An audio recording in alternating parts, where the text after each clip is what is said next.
I'm a copywriter, content marketer, and I've been struggling with niching down for months and months and months because, it's all about write what you know.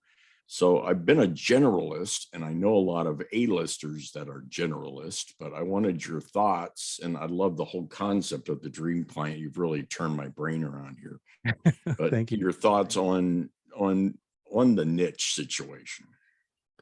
Where do I? And obviously, if I wrote for plumbers, I could find plumbers.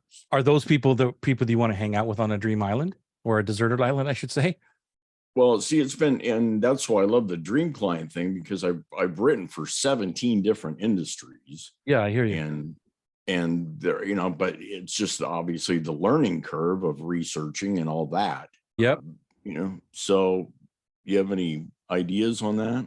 The idea is like I'm in your niche as well. Like I write a lot of copy, and I remember writing for 7 different avatars in 3 weeks. And as a copywriter, it takes a long time to do the research on 7 different things. But if I was doing copy now, if that was going to be my main thing, was like, well, what is something that I eat, sleep, and breathe every single day that is so easy for me that I know it better than they know it? And if I was on the deserted island with these people and had discussions with them, would I be bored out of my gourd after a week? Even like they're plumbers, like I got you, I understand plumbing, but holy crap, I just don't care about the drain. I don't care about, right?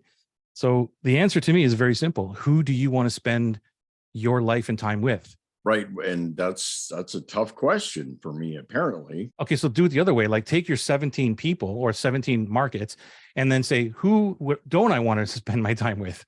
Right. Absolutely. It's a great idea too, because yes, knowing what you don't want is just as important, I think. But what gets me out of bed is watching a small business, especially, on the edge of bankruptcy, being able to turn around their marketing and save them. I mean, that's what juices me up. Okay, so just in that 10-second clip, I heard your energy level boost to the roof. I could feel that energy. So I would gravitate toward what you just said. And how can I help these people? And then go through the dream client checklist. Are there enough of them? Are they irrationally passionate? All these things, and focus only on them and speaking their language because that's a crisis to me. First thought, it's a great crisis, or not a great crisis, but for you it is, because other people's problems is our opportunity. Oh, absolutely. So you think to look for struggling business owners? I mean, what's not really? It depends, because they don't have maybe money for you. Exactly. Yeah. So then that would be off the list.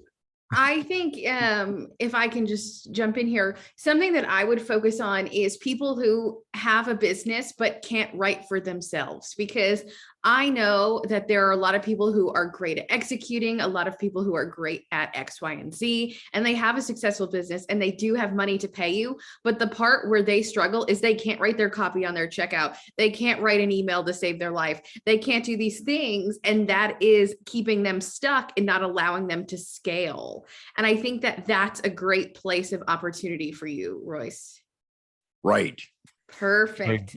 Thank you. Thank you. Thank you. Of course. You're welcome, Royce.